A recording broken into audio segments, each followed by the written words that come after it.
Hello students, आप सभी का हमारे इस यूट्यूब चैनल में स्वागत है। स्टूडेंट्स, हम जी फंडामेंटल ऑफ कैलकुलस का पेपर सॉल्व कर रहे हैं और 2022-23 का ये पेपर है। ठीक है, क्वेश्चन नंबर 2b पे पहुंच चुके हैं। Let u equal to cos inverse and ये है हमारे पास x plus y upon root x plus root y and v equal to sine inverse x square plus y square upon sine x. ठीक है, upon sorry x plus y, so that x del you upon del x plus Y del you upon del y plus 1/2 tan u equal to 0 and x del v upon del x plus Y del v upon del Y equal to tan v. अब इस question को student solve करना है हमें। ठीक है, तो solve करने के लिए सिंपली पहले let z equal to cos u. ठीक है, तो यू ये कितना हो जाएगा, x plus y upon root x plus root y. ठीक है स्टूडेंट्स, यहाँ पे अब यहाँ से मैं अगर यहाँ से लिख सकता हूँ हेयर जेड इक्वल टू हो गया x plus y upon root x plus root y. ठीक है, ये हो गया। तो यहाँ से अगर मैं एक्स कॉमन ले लूँ और यहाँ से रूट एक्स कॉमन ले लूँ तो ये बच जाएगा 1 plus y upon x and 1 plus root square root of y upon x. ठीक है, या इसको लिख सकता हूँ मैं x to the power 1/2 and 5 y upon x. ठीक है, ये हो गया हमारे पास। ठीक है, तो यहाँ से स्टूडेंट्स हम कह सकते हैं implies Z is a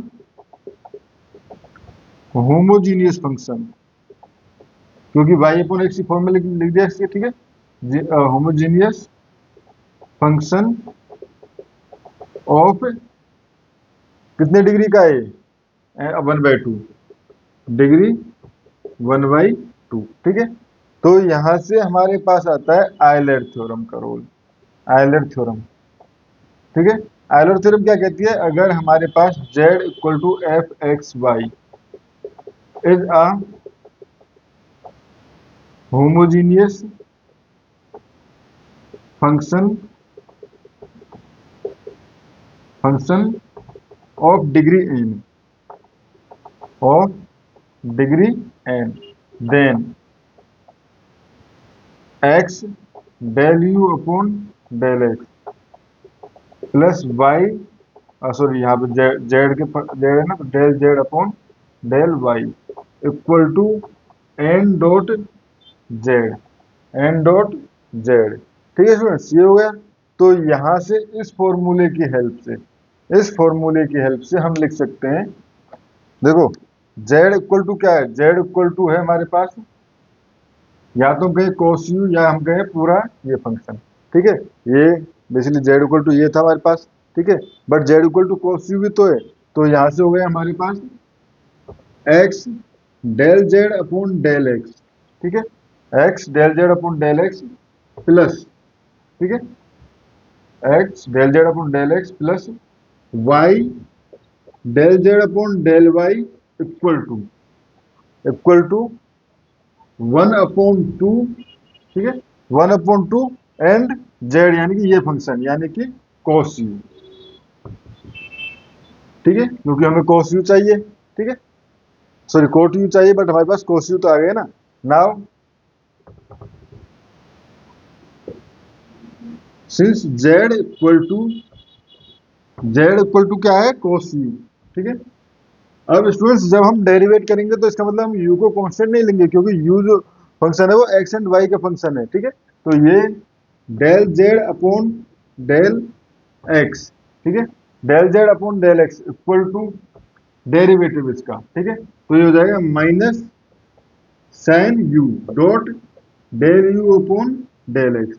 similarly del Z upon del Y equal to minus sine you del you upon del y. ठीक है, तो ये वैल्यू जब हम पुट करेंगे इस इक्वेशन में, ठीक है, यानी कि अगर मैं दूं इसको 1 2 एंड इसको 3 में पुट कर रहे हैं 1 और 2 से। ठीक है, तो यहां से हमारे पास हो जाएगा, क्या हो जाएगा, कुछ ना कुछ तो हो ही जाएगा। ठीक है, देखो माइनस इसकी जगह पूरे एक्स को तो हम यहाँ पे लिख सकते हैं। ठीक है, एक्स एंड ये हो जाएगा del Z upon del U, तो del Z upon del Z upon del X की जगह हो जाएगा माइनस साइन यू यानी माइनस बाहर sine you del you upon del x, ठीक है, माइनस, ठीक है, वाई साइन यू, ठीक है, and del you upon del y, del you upon del Y equal to 1/2 cos u, ठीक है। अब स्टूडेंट्स इस टर्म को मैं इधर लेके आऊंगा, ठीक है, इस टर्म को इधर लेके आऊंगा तो ये टर्म जो हो जाएगी माइनस हो जाएगी, और माइनस माइनस से पूरा मल्टी, क्योंकि सब माइनस, ये माइनस, ये माइनस, ये माइनस, माइनस से मल्टीप्लाई करेंगे तो पॉजिटिव हो जाएगा, एंड साइन यू का डिवाइड कर देंगे, ठीक है, साइन यू का दोनों तरफ डिवाइड कर देंगे तो हो जाएगा माइनस, सॉरी प्लस हो जाएगा x del you upon del x plus Y del you upon del y, ये इधर आया तो ये हो गया प्लस 1/2, बेसिकली माइनस हुआ बट माइनस से मल्टीप्लाई करने पे ये plus 1/2 cos u upon sine u, तो ये हो गया cot u equal to 0, hence prove, ठीक है, यही हमें प्रूव करना था, हेंस प्रूव। तो ये हो गया हमारे पास फर्स्ट पार्ट। अब सिमिलर वे पे सेकंड पार्ट हम प्रूव करते हैं, ठीक है, हम प्रूव नहीं कर रहे, आप खुद कर लेना, सेकंड पार्ट सिमिलर इसी पैटर्न पे जाएगा, ठीक है। क्योंकि अगर यहाँ पे देखो तो इसको हम sine u sorry sine v equal to x square plus y square upon x plus y लिख लेंगे। उसके बाद क्या करेंगे हम, क्या करेंगे, सिंपली एक्स स्क्वायर यहाँ से कॉमन लेंगे, एक्स यहाँ से कॉमन लेंगे, जैसे यहाँ पे क्या था, तो x 5 y y upon x का फंक्शन आ जाएगा, यानी और डिग्री क्या हो जाएगी उसकी 1, डिग्री 1 हो जाएगी। तो यहाँ पे हम जब फॉर्मूला लगाएंगे तो यहाँ पे हमारे पास फॉर्मूला लगाने में जो 1/2 आया था इनकी जगह हमने 1/2 पुट कर दिया, 1 पुट करना पड़ेगा, और यहाँ पे हो जाएगा हमारे पास साइन यू, और डेरिवेट करने पे अंदर यहाँ पे कोस, जैसे यहाँ साइन यू आएगा उसमें है कोस यू, तो डिवाइड करेंगे तो वो टेन यू, ठीक है, तो sine u upon cos u tan u, and ये हमारे पास इसमें क्या है टेन वी, सो यू आएगा, यू नहीं वी आएगा, तो ये टेन वी, और यहाँ पे क्योंकि कोई माइनस साइन का डेरिवेटिव जो होता है कोस पॉजिटिव में होता है, तो इस कंडीशन में यहाँ पे कोई माइनस साइन की भी एंट्री नहीं होगी, जैसे यहाँ पे हुई थी माइनस साइन की, वहां पे एंट्री नहीं होगी, तो माइनस साइन की एंट्री नहीं होगी तो उधर वाला पार्ट हम छोड़ देंगे, ठीक है। इसमें इसको आप सॉल्व करिए, सॉल्व करने में कोई प्रॉब्लम आए तो आप मुझसे पूछ सकते हो, ठीक है, कमेंट बॉक्स में, या मेरे कॉन्टेक्ट डिटेल्स जो है वो मेरे यूट्यूब चैनल के डिस्क्रिप्शन में एज वेल एज मेरी वीडियो के डिस्क्रिप्शन में मिल जाएंगे, ठीक है स्टूडेंट्स, थैंक यू।